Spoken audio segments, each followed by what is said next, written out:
Well, did everybody get enough to eat? I am absolutely stuffed. Man, why do hot dogs just taste better when you cook them over a campfire? Not to mention the marshmallows. I kind of feel like a kid again.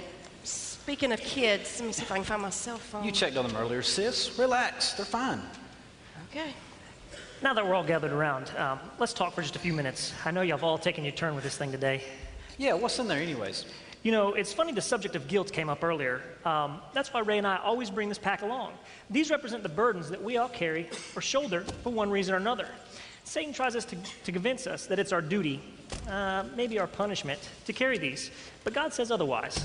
What we'd like you to do is, while we're sitting here talking, just pick one up, write down the name of whatever it is you feel you've been carrying on your back that you know God would want to remove for you.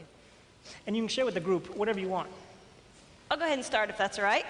Hey, you're the one that's supposed to have all the answers. Is that how I come across? Oh no, I carry around my own junk just like everybody else does. So the burden I carry is shame. You see, when I was a kid, I suffered through a lot of abuse. I tried to keep it a secret. That's not something you want to share.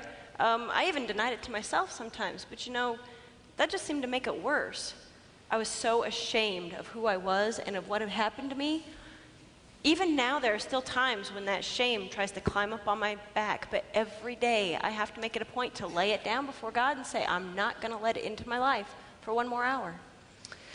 Let's say, my word would be self-sufficiency. Let's call it what it really is, pride. That's what I deal with, and that's what God deals with me about. I think I can make it through this life on my own sometimes, but we come up on these weekends and I'm reminded that not one of us has what it takes to make it through this world, through this life, without the help of a Savior.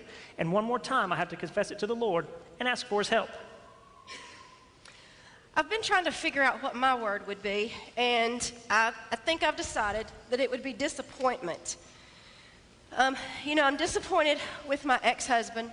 I'm disappointed with myself as a wife. Most days I'm disappointed with myself as a single mom.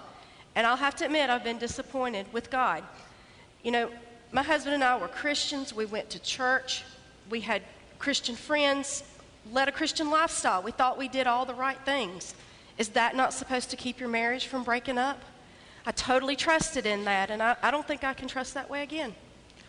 Well, I'm going to pick out the biggest and the heaviest package because, well, that's what I deserve. I think my word would have to be guilt. I messed up my life and the lives of people around me that I love so much. I'm used to saying out loud that I'm an addict. I can tell you the whole sad and pathetic story, but I'm done with making excuses about it. I was addicted, and I've done things that you wouldn't believe. I still have a wife, but just barely. I don't know if she can ever really love me or trust me again. I still have my kids, but it's a miracle that they don't hate me. I've asked God to forgive me, but how do you feel forgiven when you know that you're the one to blame? Thank you for being so open, all of you. I don't mean to interrupt the flow of things, but it seems to me at the heart of what you're all saying is that we really don't trust what God said He would do. Jesus already died for the shame, the disappointment and bitterness, and the guilt and failure, even for the pride we feel.